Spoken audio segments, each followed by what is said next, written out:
മീനോടും കൈവടിയിലും മാതം താവിലും അലങ്കാര കല്ലോലമാ മണ്ണിൻ മനം പോലും മാത്രമാ സംഗീതമായി മൗന സംഗമം ഏതു താളം ഉള്ളിലേക്കുമൊരു സല്ലാപം കവിതയായി അലഞ്ഞൊറികളോരോരോ കഥകളായി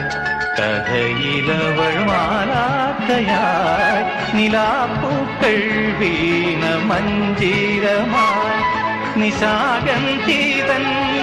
കൈവല്യമായ രാഗമായി മെല്ലെ സല്ലാപം കവിതയായി അലഞ്ഞൊറികളോരോരോ കഥകളായി